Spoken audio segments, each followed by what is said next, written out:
Hi students.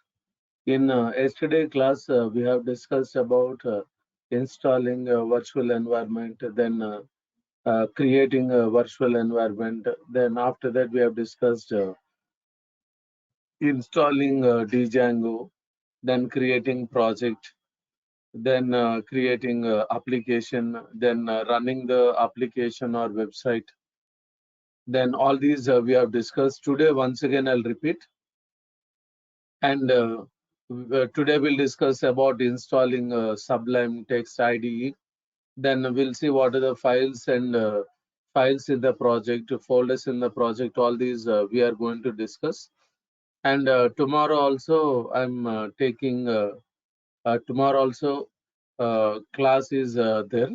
So tomorrow we'll discuss about the basics, like examples we are going to see in tomorrow's session. And for the registered students, today I'll send the notes and videos I'll send. So registered students, you can type your mail ID in chat option so that today I can send you the notes.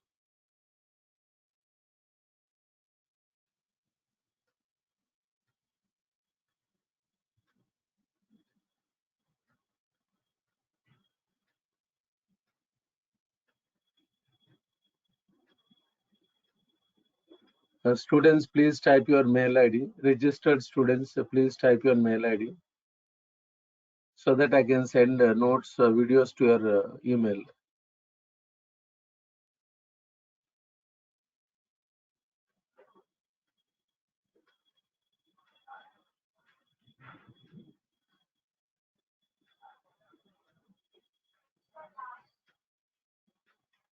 Meghna, type your mail ID so that I can send notes and videos.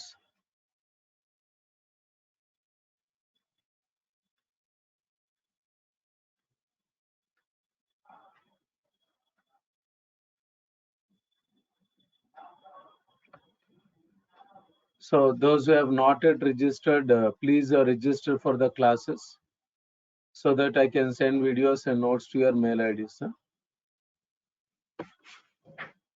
So what all I did yesterday, like commands and all, today I'm going to repeat all those. So what I said before is tomorrow also class is there. So students, please remember. So tomorrow class is there. Tomorrow I'm going to start the examples.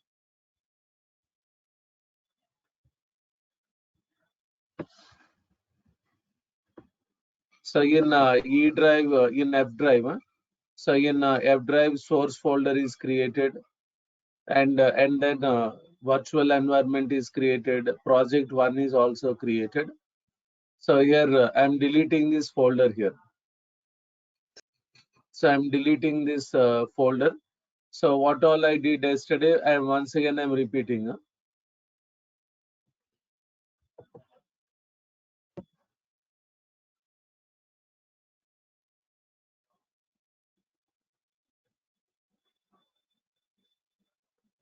So here I'm deleting like this. Source folder is deleted. So now here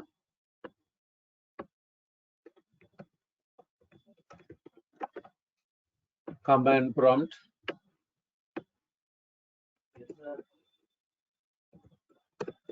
So here first we should go to D drive, like where Python is installed. CD Python 3932, then scripts folder. So when you install Python in your system, it may be in sub folders, because while installing Python, it may give many folders. So in my system, when it is installed, I have deleted all the subdirectories and I've kept only one, Python 3932. So 39 means 3.9.6, 32 means 32-bit.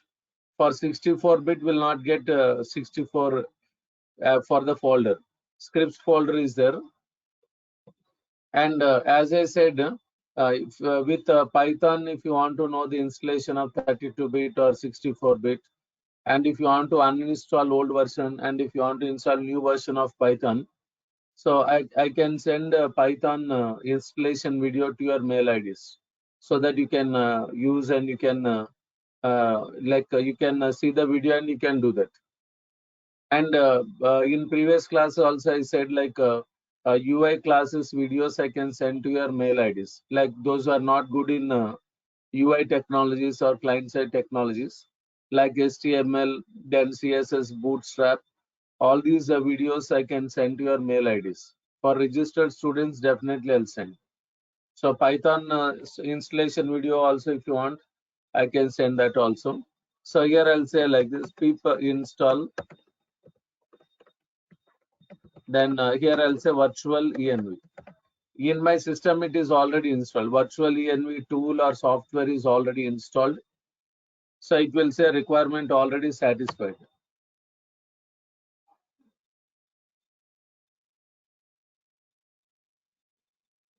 So here you can see requirement already satisfied.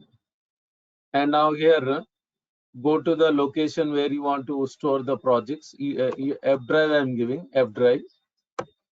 And in any drive you can choose. So in D drive, E drive, already source folder is created. That's why I'm going to F drive. So here, make directory, then source. So after creating this, entering into the directory, CD source. So you can give any name, but here I'm giving source because for Django projects we'll give source here. Then here we'll install virtual env. We will install virtual environment. Here we'll say virtual env, then my env. So here I'm installing virtual environment. So this is deleted. Like when folder is deleted, this is also deleted here.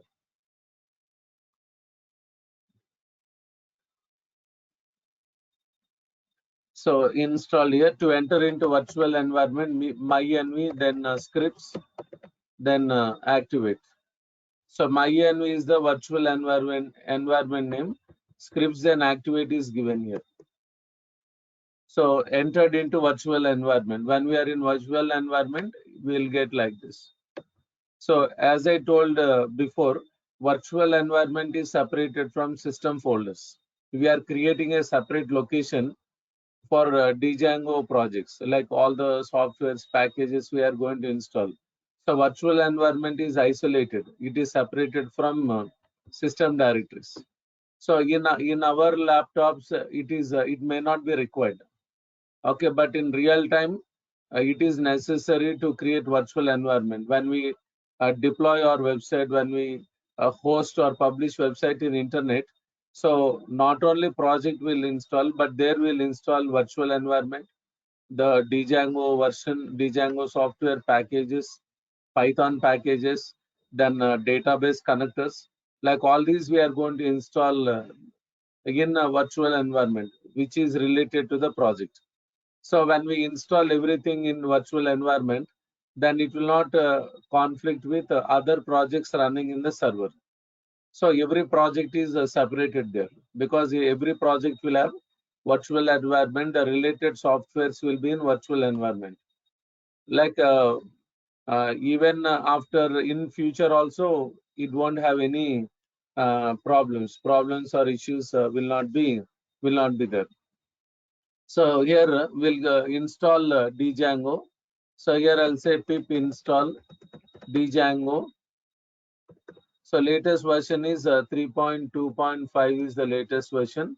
So we are giving this. Like this we are giving here. 3.2.5 is the latest version. So to know the latest version, we can use djangoproject.com.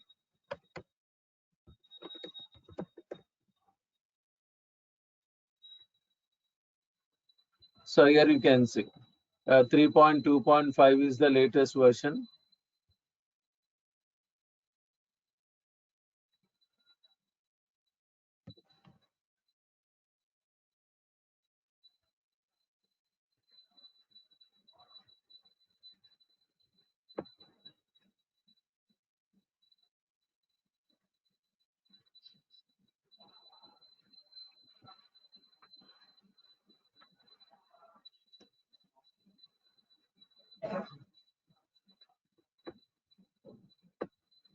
So here given, so installation is over. To know what is installed here, we'll use. So here I'll say pip freeze is given. So it will show what all softwares or packages are installed here. Now we'll create a project here. So Django admin, then start project, and here I'll say project 1. So project is the collection of websites, collection of web applications. So here project 1 is created. Now we'll enter into the project. So cd project 1, and here we'll create a website or application we'll create. So py or python we can use, or here I'll say python manage.py, then start app website 1. So here manage.py is python is the exe file. Manage.py is the file created in the project. It is used to create application and it is used to run the server. Startup is the command. Website 1 is the name we are giving. And after creating the project and after creating application in the project, we can run this. We can run the project here. On manage.py run server. So we can check this in browser. So here I'll type 127.0.0.1, then 8000 is given. So here 127.0.0.1 means it is IP address of the local host. So IP address of the local host means a browser will communicate with the web server in the same system. Like browser means a client, web server means a server system. So browser will communicate with the web server in the same system. And here 8000 is the port number where client and server will communicate, or browser and web server will communicate, and data is transferred between them. So here you can see install work done successfully. And instead of this 127.0.0.1, we can use local host also. So here that localhost is not correct. So it should give a message like site can't be reached. So here I'll give correct word here.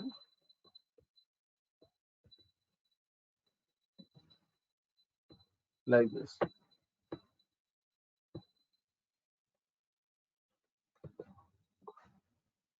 So here we can run with different port numbers also.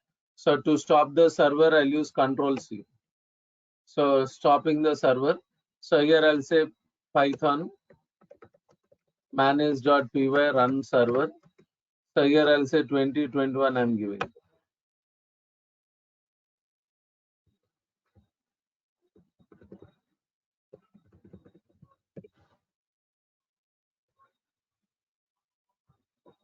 So here if I use 8000 here, it will not work now.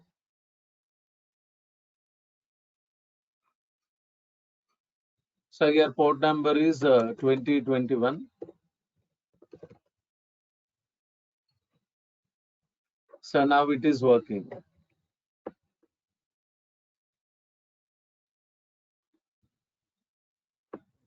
So now here to stop the server, Control C.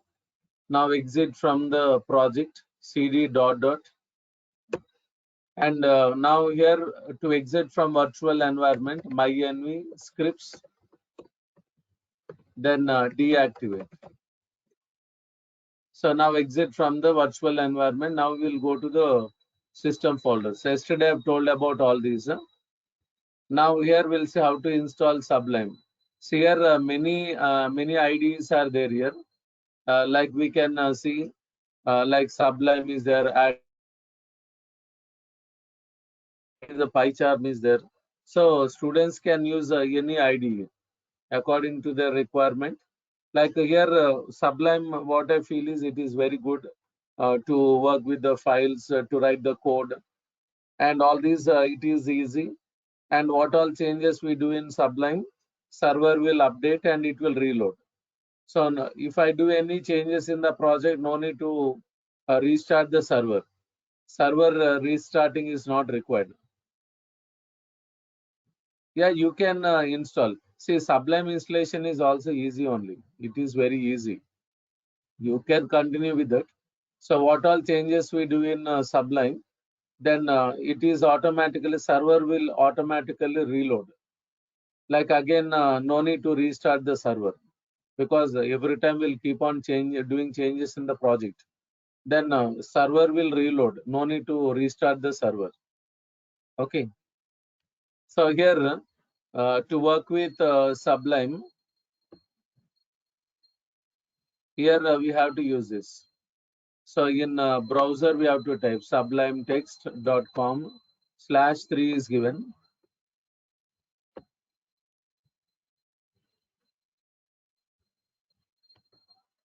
So /3. So here it will give this. So Windows 64-bit, this one. So click on this. So here exe file is downloaded here. So exe file.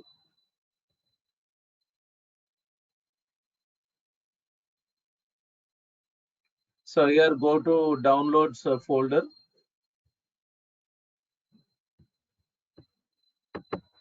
So in downloads folder, we can see the exe file here.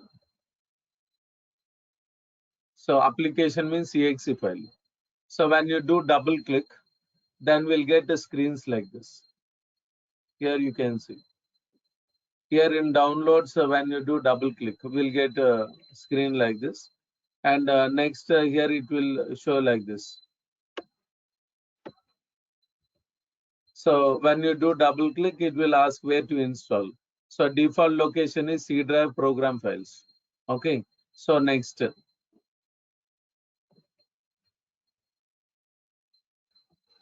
And here again next.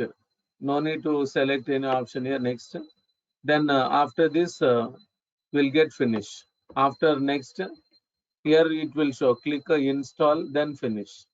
After next, we'll get install, then finish. And then go to search option. In a search option, we have to type like this, Sublime. Then here, right click on Sublime, open file location. So we'll go to that location here. So when you go to that location, here you can see Sublime. Right click, then send to desktop create shortcut. So we can see this. So in search, I'm typing here Sublime. Okay. So here it is giving Sublime text 3. Right click, open file location, because every day we'll use it. So every time we should not go to search, Sublime, open file location, like that every day we should not do. So we should get icon on the desktop. So to get icon on the desktop, we are doing this. Open file location. Here you can see Sublime text. So this shortcut is in some location it is there. So C drive, program data, Microsoft Windows, start menu, programs like this. So here right click on this, then send to desktop create shortcut. So when we say desktop create shortcut, then it is created on the desktop here. So we'll get like this. So double click on this icon. So it is giving like this. So now here I'll say file, open folder, then F drive.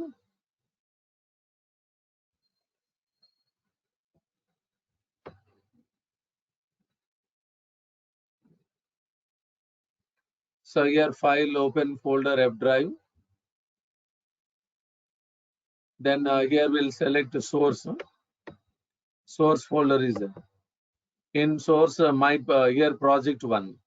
So we should not do double click, just only select. So okay, so we should not do double click on that. So select folder.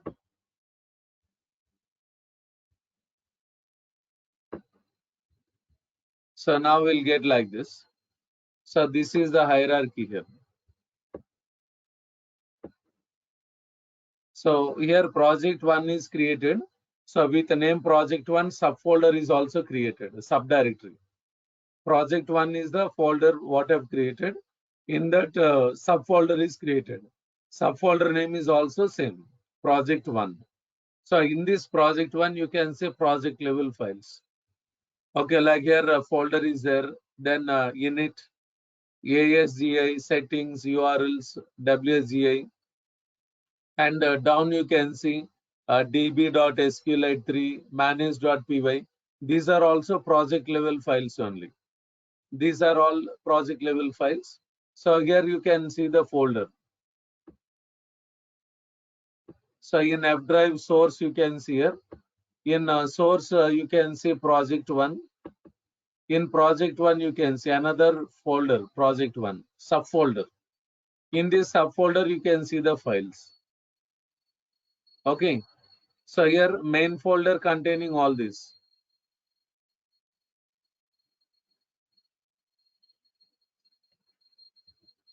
And now here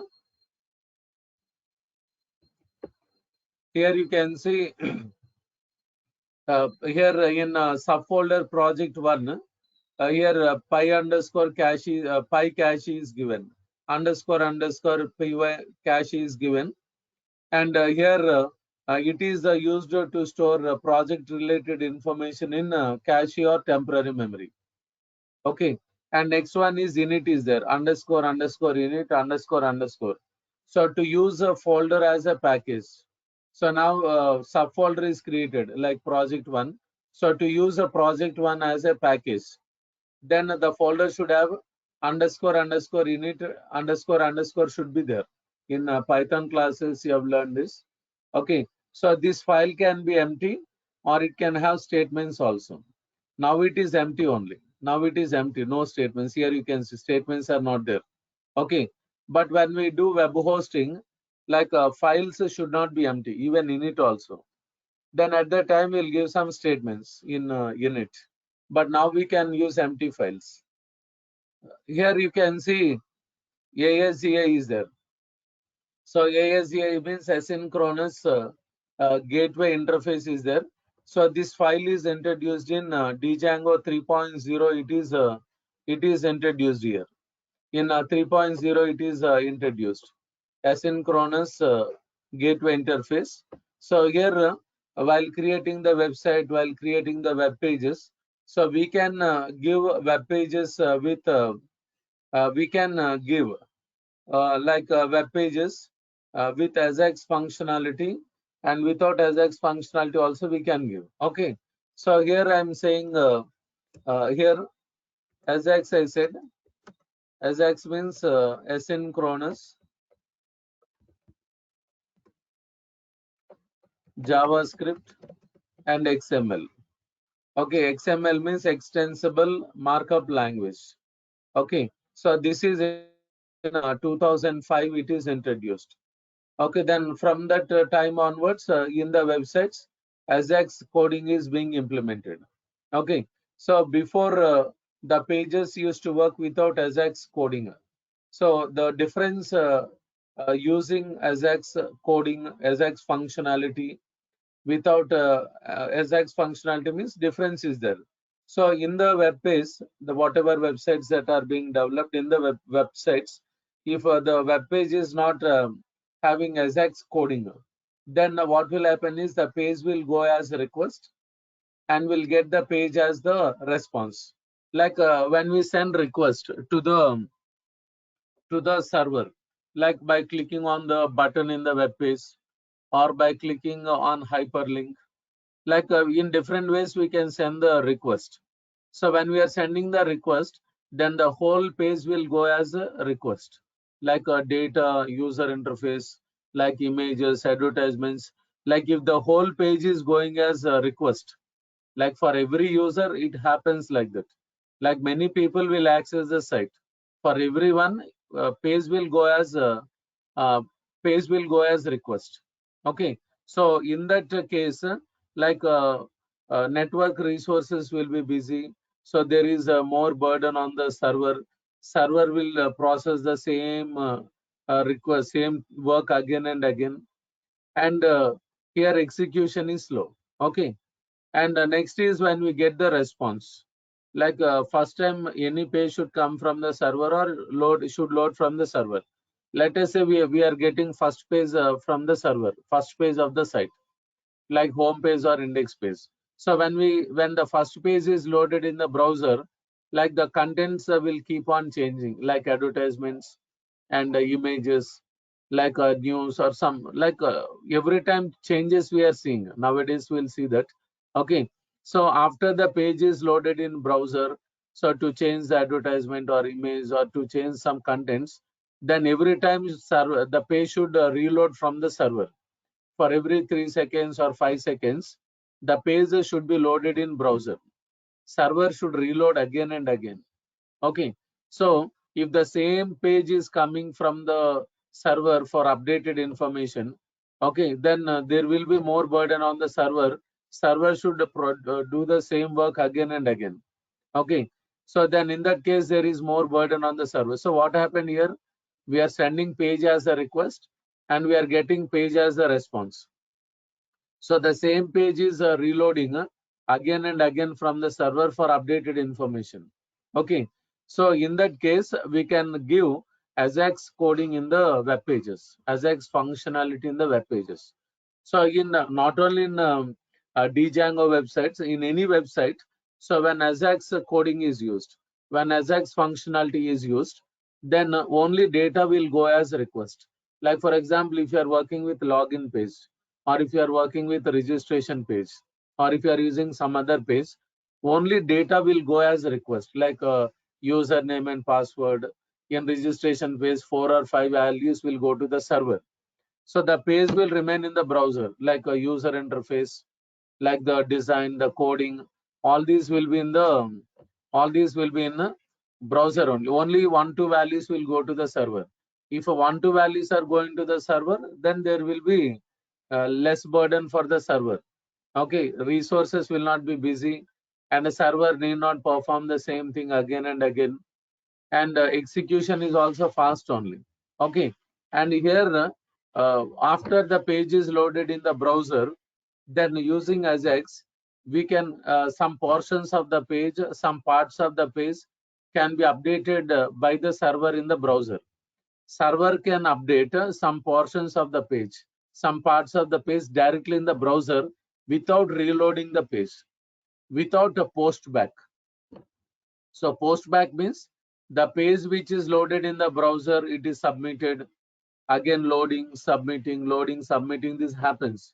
So without reloading the page or without post back, okay, without submitting the page, then the server can update some portions of the page directly in the browser. So here reloading concept is not there. Okay, server is not reloading the page for many times. So it is updating some parts of the page.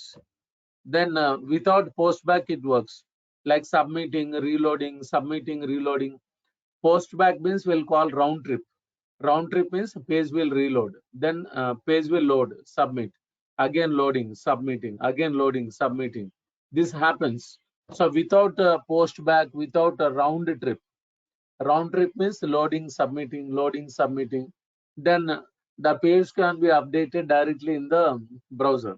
Okay, so Ajax should be used. Then only the pages or the website works faster. Otherwise, it works slow. Okay, and here in Ajax, 4 types are there. Like JavaScript Ajax is there. Like Microsoft Ajax is there. Microsoft Ajax works with some plugins or files. And ASP.NET Ajax is there. It is for the .NET programmers. And jQuery Ajax is there.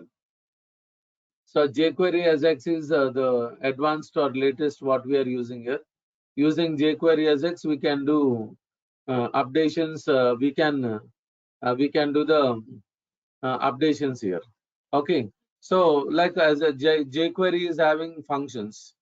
jQuery is from JavaScript only. It is developed using JavaScript.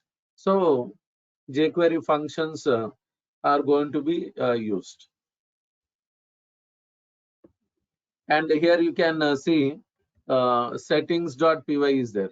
So if you want to give configuration settings for the website, then settings.py is used. And here you can see here base directory is there here. So base directory is the variable. Like in settings.py, the variables are created with the capital letters. We can see capital letters will be there. And here you can see path, then underscore underscore file, resolve function, parent dot parent is given. So path is the function. So it is in path lib module. From path lib module, import path function. Like this we are giving. Okay. So here you can see in path function we are writing underscore underscore file underscore underscore. So this is used to access the file. What is the file we are accessing? Settings.py. So settings.py is in this location. So F drive source project 1. Again in project 1 settings.py is there. Okay.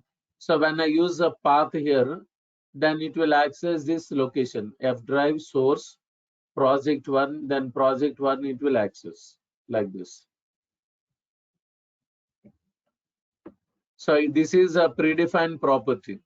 Like in Python, in every module, many properties are added here. Many properties are included in Python module. Like a file is there, then a package, loader, okay, then doc, specification, like many will be there. So here we are using a file. And here you can see in Django project, 6 apps will be installed. Okay, like in Django features I have told you. So Django is fully loaded. It is fully loaded with all the features. So in every Django project, we'll get 6 apps. Apps means websites. So they are already created. They are created and they are stored here. Okay, in every project, in every Django project. Now in project 1, you can see admin, authentication, content types, sessions, messages, static files, all. So whatever apps we create, whatever applications we create, websites we create, we can include website 1. So if you create website 2, website 3, website 4, we can include here. Along with the installed applications, we can give our applications also. And here you can see middleware services are there. So middleware services means they are Python programs. They are Python modules only. They are Python programs, and middleware services will work when we send the request to the server. While sending the request, middleware services will work. And while getting the response from the server, we can execute middleware services. Like they are used to enable security options. They are used to enable session, like to store session related information. Session means the time spent for browsing the website, like from opening the website to till the website is closed. And here like we can enable session, and we can yeah, enable cross-site request forgery, and we can it will one more service will add a slash for the URL, slash for the URL pattern, or for website address. URL means uniform resource locators. URLs means website addresses. Whatever address we are using in the browser. So for that it will add a slash. Like depends upon the requirement, we can create middleware services. Like some middleware services are already working. In our examples, I'll tell how to create middleware service, then how it is going to work. Like all these we are going to discuss. And here you can see in settings.py, we are going to like include HTML template files, like we'll specify like accessing template files, accessing static files like CSS files, image files, media files, like audio video files. Then all these we are going to include here. And then here we can see database connections here. So again, settings.py will specify the default database. So in this you can see engine, Django DB, backends, SQLite 3 is given. Okay. So here, this is the package we are using for SQLite database. This is used like in Python classes. In advanced Python, you'll be learning SQLite. So SQLite is a database, a relational database used to store large amount of data. Like if some of you, if you don't know SQLite, I will tell how to install SQLite, then how to work in SQLite environment, then how to execute SQL commands in SQLite. All these we'll discuss. Okay. And here, if you want to work with MySQL, then we write MySQL backends.mysql. If you want to work with SQL Server, backends.sql server or SQL Server, backends.oracle. That last option will change here.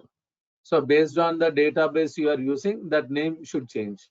Backends.sql3, backends.mysql, backends.sql server, backends.oracle. Like that we should change. So default is SQLite3 is there. So in Django, default database is SQLite only, SQLite database. So here we are giving like this, name base directory db.sqlite3. So here base directory will access the all the folders.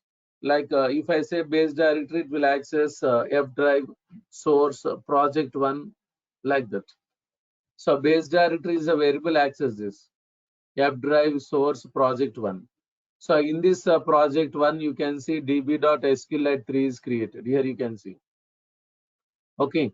So here you can see. So base directory means sorry, F drive, no. So here F drive source, then project one slash db.sqlite3. So we are accessing this file here, db.sqlite3. It is the database. It is the database. It is the database file. In the database file, the tables related to website one, the tables related to website one, and the tables related to related to other apps is stored here. So this database or this database file is not only for website one, but it will create tables for the other installed apps also. The tables related to all the applications in the project is stored in SQLite3 only. Only one database file. Okay. And here we are defining all these in this. In settings.py, we are going to define all these here. And here you can see here urls.py is there. URLs means uniform resource locator. So here we are going to give the address here, address for the pages in the website. So here by default here, admin is there. So here we can access admin site. Admin site we can access here. So from Django contrib import admin. So we can access admin site. Like in installed app 6 are there, admin site is accessed. And here you can see from Django URLs. Django is the package. URLs is the module. It is the Python file. Okay. And import path is given. Path is the function in urls.py. urls.py is the Python file module. So here you can see URL patterns equal to square brackets is given. URL patterns is a list variable. So that's why we are using square brackets. Like in Python classes, so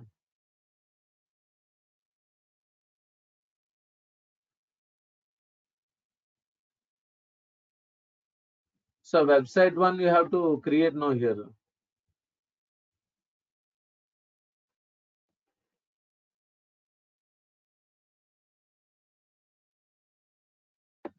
Website one you have to create here. In project one you have to create.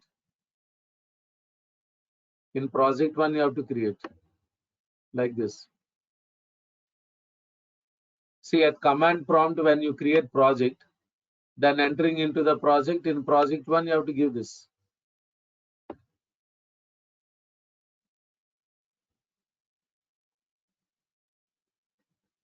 Did you do this?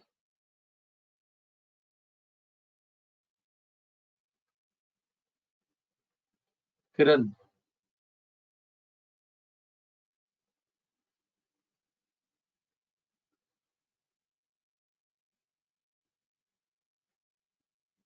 Okay. So you have to do this. Then only you'll get in Sublime. So now here in URL patterns path function, first one is URL pattern. So when I type admin in browser, then it will open urls.py in admin site. In admin site, site folder is there. In admin application, site folder is there. In site folder, urls.py is there. It is a, see, MyEnv is a virtual environment. MyEnv is virtual environment that we are creating. That virtual environment is again, it is like a folder only. MyEnv is just like a folder, it will show.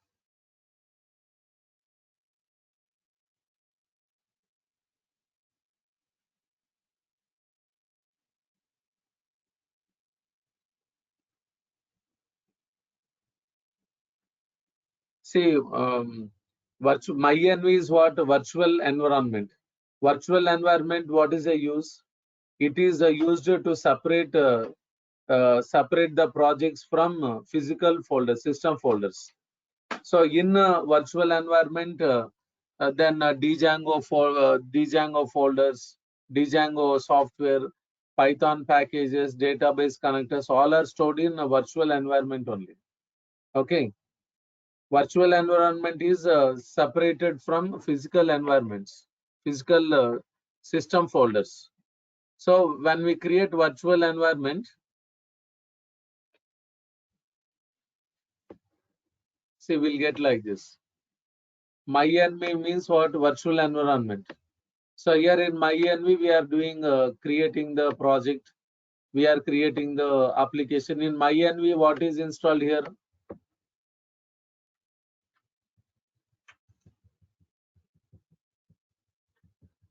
See here in F drive source, in source folder, virtual environment is created. So to enter into virtual environment, we are giving like this. So when you enter into virtual environment, we are giving, we'll get like this. MyEnv F drive source. Okay. So this when we install Django, or when we install other packages, or when we install Python database connectors, all will work in this virtual environment. Virtual environment is isolated from, it is separated from other virtual environments. It is separated from other virtual environments. It is separated here, like from other system folders, it is separated. So we are creating a separate location for our projects, for our applications. Okay. So when we do like this, then our projects will not have conflict with other packages, with other Django versions. It will not have any conflict. This virtual environment creation is useful in real time, because in here in my system, in C drive, D drive, in E drive, I am creating virtual environments. We can create multiple virtual environments in the same drive, but I'm creating in different drives. So in internet server, like there, like many Django projects will run, like which are created by different programmers, different IT companies will run in in production server. In production server, many are deployed. Many projects are deployed. If a virtual environment is not there, all the projects will be in the server, and the projects are developed in different Django versions. They may use different packages. They may use a different databases. They may use different versions. See, without a virtual environment in real time, Django projects will not run. Why? Because is when I'm developing Django project, then I will use one particular version. I'll use some related packages. Packages also will have versions. I will use a different database connectors, database version. Okay, database versions.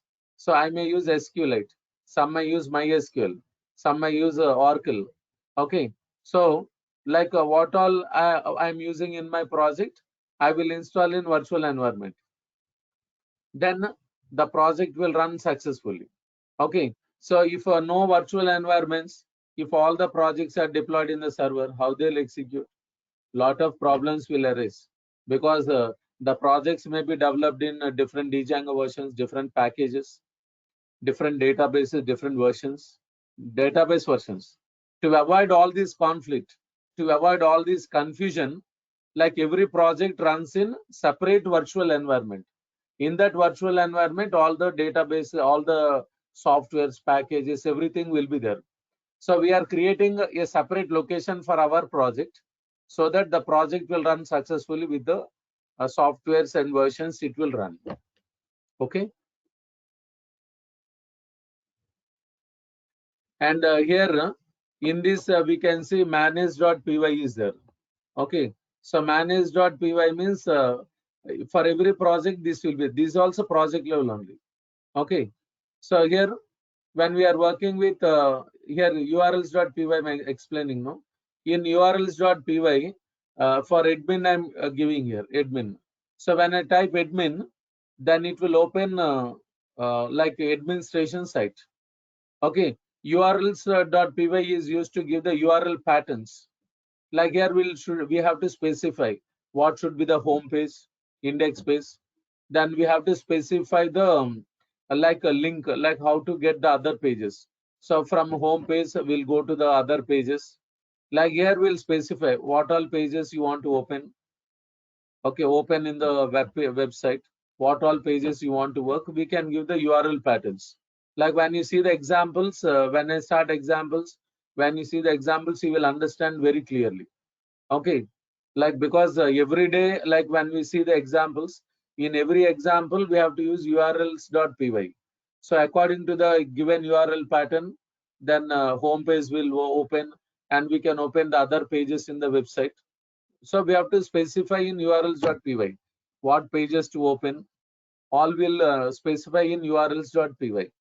And here you can see WSGI is there. So WSGI.py means web server gateway interface is there. So web server gateway interface means when we deploy our project in production server, internet server.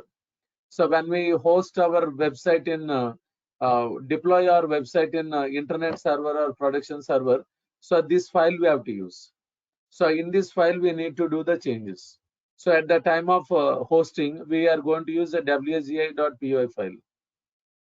And I will explain like what files, statements will be there, how it will works, why we should use in hosting at the time of hosting, all we'll discuss. Okay, and here all these are project level only. So project one is the main folder, and this is a subfolder with the same name it is created. And here all these are the project level files, like init, ASGI, settings, URLs, WSGI, and down you can see db.sqlite3. These are also project level only. Manage.py means in every project will get manage.py. It is used to create websites or applications, and it is used to run the applications here, to run the website, to run the project. Manage.py we can use it. Like here in manage.py, some statements will be there that we are going to see in tomorrow's class. And in tomorrow's class, we'll discuss about what is migrations in website one and what are the files in website one or application. So we are going to discuss in tomorrow's class. So students, please remember that tomorrow I'm taking class, and I will inform to online team also, because like Saturdays, like sometimes I'll not take class. Like but tomorrow for this batch I'm taking class. Okay, so tomorrow we'll continue with the other options what we are seeing here, and then tomorrow I'll start the examples. And those who have not yet registered, please talk to online team, register. So today I will send all the videos, today's class videos, previous class videos, so notes I'll send to your mail IDs. So please do that, students. Okay, so tomorrow class is there, tomorrow we'll continue.